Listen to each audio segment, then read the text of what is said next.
మన దేశంలో దాదాపు 7,000 పైగా ఇంజనీరింగ్ కాలేజీలు ఉన్నాయి.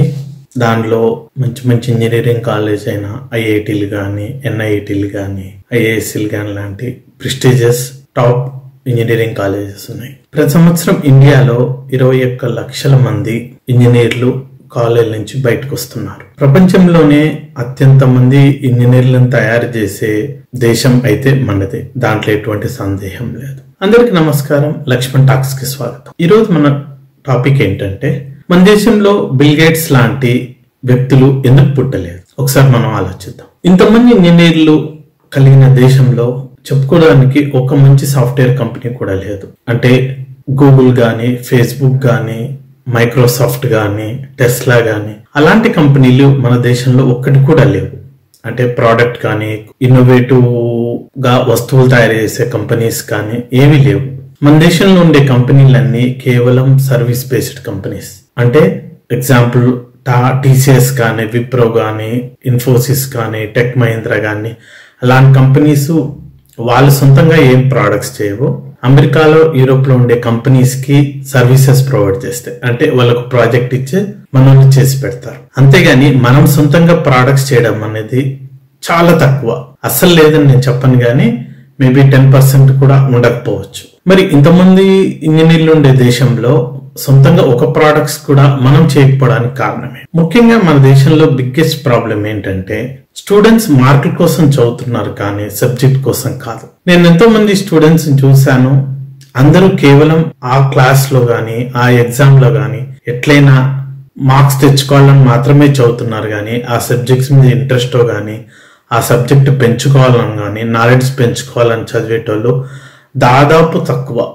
మాక్సిమం ఒక 5-10% కూడా ఉండకపోవచ్చు. సో మార్క్స్ కూడా చదువుతున్నారు కాబట్టి వాళ్ళకి సబ్జెక్ట్స్ లిటరల్ గా ఏమీ రావటం లేదు. ఇక టీచర్స్ కూడా మనం ఎగ్జామ్ లో రాస్తే వాళ్ళు కూడా టెక్స్ట్ బుక్ లో గానీ, వాళ్ళు ఇచ్చిన నోట్స్ లో ఎలాగుందో మక్కి అలాగే ఉండాలని ఎక్స్పెక్ట్ చేస్తాను. నేను కొంతమంది టీచర్స్ తో మాట్లాడాను. ఎందుకు తక్కువ మార్క్స్ వేసావు ఒక స్టూడెంట్ కానీ. ఒక స్టూడెంట్ ఆన్సర్ కరెక్ట్ గా రాశాడు, కానీ అతను సొంతంగా రాశాడు, సొంత భాషలో గాని అతను సొంతంగా ఆలోచించి పదాలను గాని చేశాడు.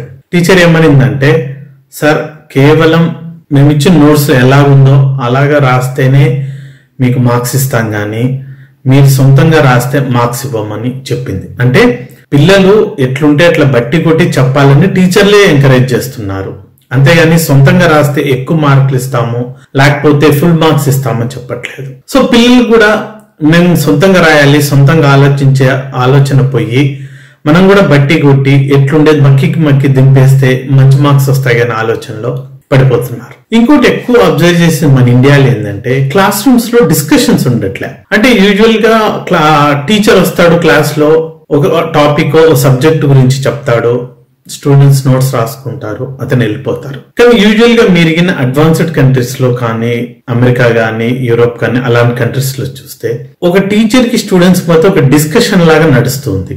ఎవరు క్లాస్ అనరు, డిస్కషన్ లాగా ఫీల్ అవుతారు. అంటే స్టూడెంట్స్ క్వశ్చన్స్ అడుగుతూ ఉంటారు, టీచర్స్ ఆ క్వశ్చన్స్ ను క్లారిఫై చేస్తూ ఉంటారు. అసలు మన ఇండియన్ ఎడ్యుకేషన్ సిస్టమ్ లో టీచర్స్ క్వశ్చన్స్ అడగడం అనేది లేనే లేదు. మేబీ చాలా తక్కువ కాలేజ్ లో ఉండొచ్చేమో, నేనైతే ఎక్కడ చూడలేదు. ఇంకోటి, స్టూడెంట్స్ కింద టీచర్లను ఇదేంటి, ఇది ఎందుకు జరుగుతుంది, అలా ఎందుకు జరగకూడదు అనే క్వశ్చన్స్ వేస్తే వాళ్ళని బాగా డిస్కరేజ్ చేసి నేను చెప్పింది రాసుకో, పుస్తకంలో అలాగే ఉందని చెప్పేస్తున్నారు. అసలు ఒక సైన్స్ స్టూడెంట్ అంటే తప్పకుండా ఒక డిస్కషన్ జరగాలి, ఒక డిబేట్ జరగాలి, అప్పుడే అది ఒక సైన్స్ స్టూడెంట్ అవుతాడు. ఎట్లుండే అట్లా రాస్తే ఇట్స్ మోర్ ఆఫ్ పొయట్రీ, లేకపోతే ఒక నవల్ చదివినట్టు అవుతుంది. క్రిటికల్ థింకింగ్, క్రిటికల్ డిస్కషన్స్ లేకపోతే అసలు అది సైన్స్ కానే కాదు. ఎందుకంటే మీరు రియల్ సైన్స్ చూస్తే డిస్కషన్స్, పాయింట్స్, కౌంటర్ పాయింట్స్ అలాగే జరిగితేనే సైన్స్ అవుతుంది. ఈవెన్ క్వశ్చన్ పేపర్స్ కూడా ఓన్లీ టాపిక్స్ మీద మాత్రమే క్వశ్చన్స్ వస్తున్నాయి. అంటే కొంచెం అవుట్ ఆఫ్ ద సిలబస్ కానీ, కొంచెం ఎక్స్ట్రా గాని వెళ్తే బా ఇది అవుట్ ఆఫ్ సిలబస్ అని చెప్పి స్టూడెంట్స్ పెద్దగా స్ట్రైక్లు గాని, లేకపోతే మాకు టెక్స్ట్ బుక్ లో లేని వచ్చిందని చెప్పేసి, టెక్స్ట్ బుక్ లో కాండి బయట నుంచి వచ్చిందని చెప్పేసి పెద్ద గొడవ చేస్తున్నారు. అసలు చాలా మంది స్టూడెంట్స్ గైడ్లు గాని, ప్రీవియస్ క్వశ్చన్స్ పేపర్స్ బాగా చదువుకొని ఎగ్జామ్స్ పాస్ అవుతున్నారు. అసలు వాళ్ళు మొత్తం కష్టపడి పుస్తకం మొత్తం చదివి సబ్జెక్ట్ తెచ్చుకోవాల్సిన అవసరమే లేదు. పాత క్వశ్చన్స్ పేపర్లు, గైడ్లు చదువుకుంటే మార్క్స్ వస్తున్నాయి. సో కష్టపడి నాలెడ్జ్ మొత్తం నేర్చుకోవాల్సిన అవసరమే లేదు. ఇంకోటి, కొంతమంది స్టూడెంట్స్ పాపం అవుట్ ఆఫ్ బాక్స్ ఆలోచించేటోళ్ళు, సొంతంగా ఆలోచించేటోళ్ళు కూడా ఉంటారు. కానీ వాళ్ళని మాత్రం వాళ్ళ తల్లిదండ్రులు కానీ, వాళ్ళ బంధువులు కానీ, వాళ్ళ ఫ్రెండ్స్ కానీ వాళ్ళని బాగా డిస్కస్ చేస్తారు. అసలు ఇవన్నీ మనకి ఎందుకురా, బాగా చదువుకో, మంచి మార్క్స్ తెచ్చుకో, మంచి ఉద్యోగం వస్తుంది అంటారే కానీ ఒక సొంత ప్రోడక్ట్ తయారు చేయడం కానీ, ఒక సొంత వస్తువు తయారు చేయడం కానీ, లేకపోతే సొంతంగా ఏదైనా తయారు చేయడం కానీ ఏ రకంగా ఎంకరేజ్ చేయరు. సో సొసైటీ కూడా డిస్కరేజ్ చేస్తుంది కాబట్టి వీళ్ళు సొంతంగా ఏం ఆలోచించరు. ఒకవేళ ఆలోచించిన ఐడియాలోనే దాన్ని కట్ చేసేస్తారు. సో దానివల్లే మనకు కొత్త కొత్త ప్రోడక్ట్స్ కానీ, కొత్త కొత్త వస్తువులు కానీ రావడం లేదు. ఇక స్టూడెంట్స్ కూడా ఎలా ఉన్నారంటే తొందరగా ఎట్లో గట్ల మార్క్స్ తెచ్చుకొని పాస్ అయ్యి మంచి ఉద్యోగం తెచ్చుకొని సెటిల్ అవ్వాలి అనుకుంటున్నారు. కానీ ఎవరైనా మనం సొంత కంపెనీ పెడదాము, మనం కొత్త ప్రోడక్ట్స్ బిల్డ్ చేద్దాము, మనం ఒక వాల్యూ బిల్డ్ చేద్దామని దాదాపుగా ఏ స్టూడెంట్ అనుకోవట్లేదు. మేబీ 1% మంది స్టూడెంట్స్ అనుకోవచ్చు. కానీ వాళ్ళు కూడా వివిధ కారణాల వల్ల ఏమీ ముందుకు వెళ్ళడం లేదు. ఫైనల్ గా నేను చెప్పేది ఏంటంటే, మంచి మార్క్స్ తెచ్చుకొని ఒక ఉద్యోగం చేసుకుంటే పెద్ద వాల్యూ ఉండదు. ఎందుకంటే మనం ఎవరో ఒక ఉద్యోగాల కోసం ఎదురు చూస్తుంటాం. ఒక దేశం డెవలప్ కావాలంటే ఆ దేశంలో అవుట్ ఆఫ్ బాక్స్ ఆలోచించి సొంతంగా ఆలోచించేటోళ్ళు ఉంటేనే ఆ దేశం బాగుపడుతుంది.